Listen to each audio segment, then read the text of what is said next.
guys, this is going to be the tutorial that's going to show you how to make one of these little rose flowers.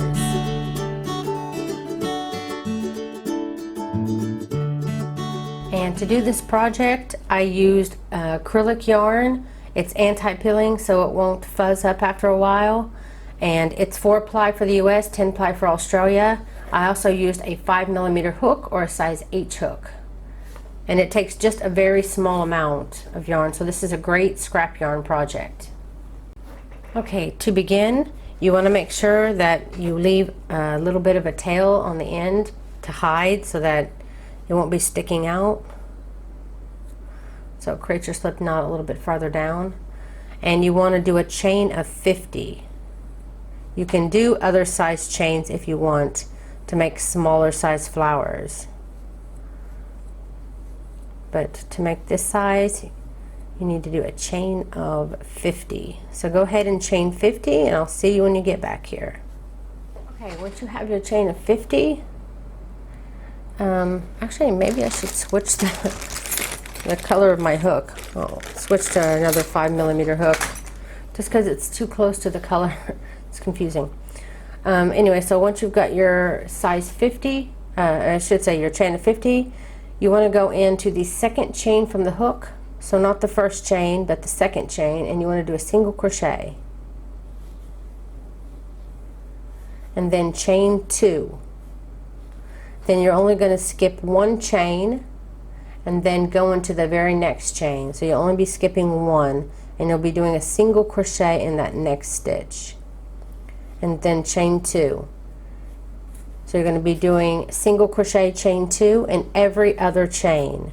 So again, you'll skip the next chain, and then the following chain you'll do a single crochet, chain 2. Skip the next chain, and then the next one, single crochet, chain 2. And you want to continue this down your row. Okay, you want to continue that to the end of your row, where you should end with a skip 1 and then a single crochet on the very last stitch, in the very last stitch. And that completes your row 1. Now for row 2, you want to chain 1 and turn. And we'll be working now in our spaces, our chain 2 spaces that we made. So all these big holes where we have chain 2, we're going to be using those to put our stitches in. And in each one of those chain 2 spaces, you will put a single crochet, a double crochet, and a single crochet. Then again in the next chain 2, just go right into it, do a single crochet, double crochet, and a single crochet. It's very simple. Single crochet, double crochet, and single crochet. The only problem that I felt that I had is sometimes the space between this third stitch, which is this last single crochet, sometimes you need to make sure that it stays a little tight. Don't let it be too loose, because you want it to be kind of curved. And if it's too loose or meets the double crochet too much on in height, then it won't pull down like it should. So just continue down your row, and you can see how it's already kind of curling, and it's supposed to. At the end of this row you should have like a whole curve like this. Okay, I'm just finishing up this very last chain 2 space. There we go. And when you get done with your very last one, you chain 1 and leave yourself a long tail, especially if you plan on sewing this on something. Leave a long tail, because you have to use this for sewing the flower together at the bottom and to sew it on. So you want to leave a considerable amount if you plan on sewing this onto something. Pull it all the way through. Let me back out just slightly. You can see the shape now is pretty much a circle now. It wants to be rolled up. This is exactly what we're going to do, but before we do that, I like to take this beginning tail that I have where we started our first slip knot, and then I'll go down, whoops, I'll go down the chain just slightly. This middle part will be in the center of the flower and won't be seen, so it's not like it has to be perfect. Hiding this tail, you just want it to be brought into the flower a little bit so it's not. So you pull it through, straighten, and then I'm going to cut that down as close as I can. Okay, now you have a front side and a back side. We're going to be rolling this up where the front side shows on the outside of the flower. So but before I do that, I also like to go ahead. You don't have to do this, but I usually do like to do this because I use both my hands for rolling, and then I can't thread my needle because I have flour in my hand. So I go ahead and I pre-do this so that it's ready when I'm ready to start sewing. So thread your needle, and then you're going to start on this end here where we hit our tail, front side facing, and you can use your finger or you can use your pinky if you're using a smaller hook size and smaller yarn. But this is pretty big, pretty thick, so I'm going to use my finger. Good side showing. This is the front side, that's the back. So I'm front side showing out, and then I'm going to just wrap it around my finger. And then you can see this is the bottom row. Let me get a little closer when I do this.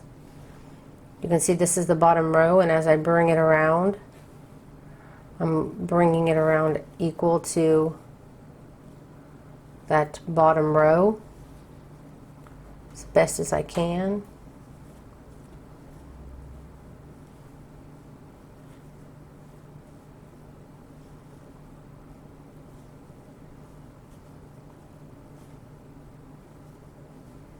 Take your time here. I want to make sure that you try to show all of your bottom row here.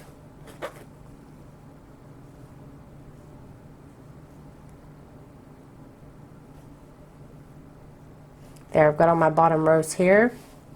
This is the end part here, so I'm going to go through that bottom first. Then I'm going to continue and try to grab down all my stitches, and then you can pull it up now, or you can just keep going through the rest of your stitches here, which I've grown confident enough to just go through all of it and pull it through.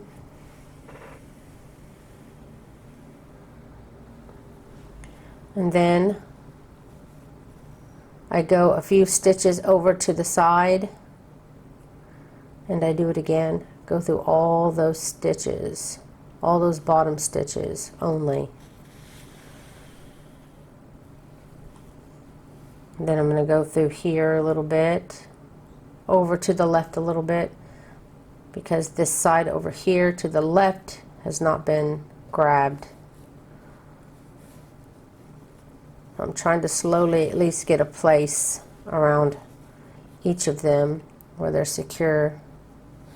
This part here still is not secure, so I want to do another one this way, going through all those bottom stitches until I get to here. Whoops, hitting my screen over here. And then this side is a little loose on this side, has not gone through, so I'm going to go through here to this side as well. And I think now they're pretty much all secured. Yep, I got them all, so there's no real loose on the first row anyway. So once you've gotten that, you can flip it over and you can see your little flower, and it's all connected back here, and it's flat, so you can easily set it on something and create whatever you want out of it, on a hat or on another project me and my daughter are thinking about doing, that I hope that these will be perfect for us. So I'll be showing hopefully in the future a blog where me and my daughter have done something with these flowers. But until then, I really hope that you enjoyed this tutorial. Also, see, I have a lot more left over. See, I used quite a bit on sewing, so that's why when you want to sew it on something, then it's good to have a lot of extra on the end.